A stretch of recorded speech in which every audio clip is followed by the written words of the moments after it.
Yo les potes, tout le monde, c'est Isma, j'espère que vous allez bien. On se retrouve aujourd'hui pour une nouvelle vidéo. Dans cette vidéo, il y a pas mal de petites infos. Il y a le rachat de l'OL et une super surprise, les gars, parce que oui, le rachat a été effectué, le closing a été signé. On va en reparler juste après du mercato et on va parler un peu de formation. C'est parti pour la vidéo. On va commencer avec l'info la plus importante. John Textor est enfin le nouveau propriétaire de l'Olympique Lyonnais. Enfin, plutôt demain. Parce que oui, lundi 19 décembre, donc demain, le closing va être effectué parce qu'il a été signé il y a quelques jours. Et donc John Textor va prendre les rênes de l'Olympique Lyonnais avec Eagle Football et encore d'autres associés qu'on verra plus dans la vidéo de samedi prochain, qui sera plus important parce qu'un chapitre se tourne à l'OL. Pathé et DG Capital, deux partenaires historiques de Jean-Michel Aulas, s'en vont. Pardon, je suis un peu enrhumé, c'est pour ça que ma voix déraille. Désolé les gars. Mais du coup, ouais, c'est un chapitre qui se tourne, un nouveau livre qui s'écrit même, je dirais, parce que tout change, il va y avoir un peu plus de capital, on va voir de nouvelles choses, peut-être que ça va bouleverser la politique intérieure. Je ne pense pas, du moins tant que Jean-Michel Aulas sera là, c'est lui qui va se gérer de tout le sportif, bah ça va pas changer grand-chose, je pense. Chirou va être là, Ponceau se trouve du cul aussi. Mais tant que Jean-Michel Aulas sera le président, donc pour au moins 3 ans de ce qui se dit, enfin on verra bien ce que ça donne, mais c'est ce qui est dit. Donc pendant au moins 3 ans, Jean-Michel Aulas sera là. Et je ne pense pas que la politique sportive va changer d'ici là, mais on espère parce qu'il y a quelques galères à l'Olympique Lyonnais, mais on en parlera plus la semaine prochaine dans un épisode qui sera sûrement dédié à John Textor. Enfin, on verra, mais ce sera sûrement le cas. Alors, on va parler de la DNCG parce que Textor est passé devant la DNCG, Direction nationale, je sais plus quoi, bref, c'est ceux qui s'occupent un peu du business du sport. Et du coup, l'OL est passé devant la DNCG ainsi que Textor. Textor a été validé par la DNCG et pour un autre complètement autre chose. Donc l'OL est passé suite à certains incidents au niveau du budget, on va dire, de l'Olympique Lyonnais de ces derniers mois, ces dernières années. Ils sont passés devant la DNCG, il n'y a eu aucune sanction. C'est tant mieux parce qu'on pouvait s'attendre à une limite de recrutement pour le mercato d'hiver. Il n'y a rien qui est tombé, tant mieux.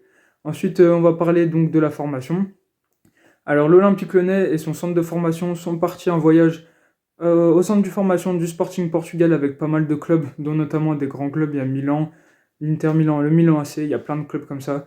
Je crois, je suis pas sûr qu'il y ait un club d'Espagne, le Barça, il me semble, je suis plus sûr, mais en tout cas, il y a vraiment les meilleurs clubs formateurs. Il y a le PSV et l'Ajax qui sont de très bons clubs formateurs.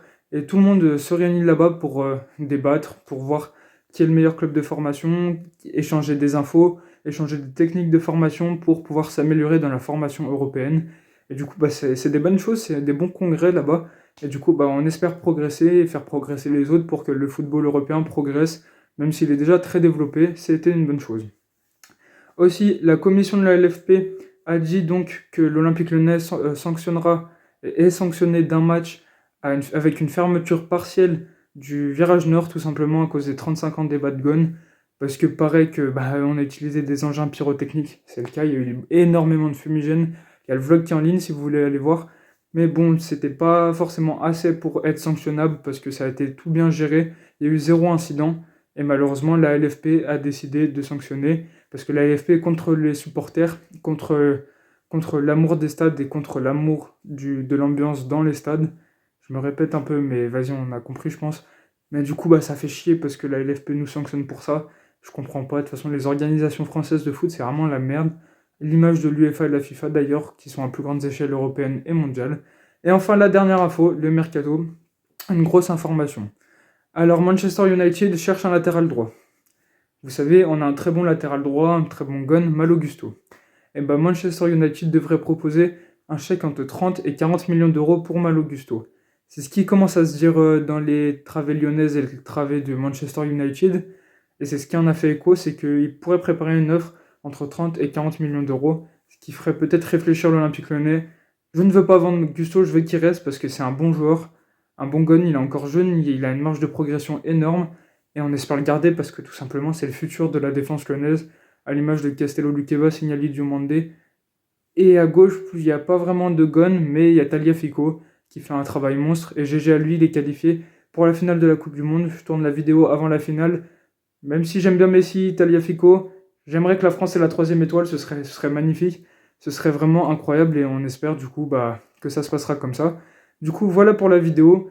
Vous pouvez me dire votre avis sur la vente de Mal Augusto en commentaire. J'espère que vous avez kiffé la vidéo. Si c'est le cas, n'hésitez pas à liker, à commenter et à vous abonner. Ciao, ciao.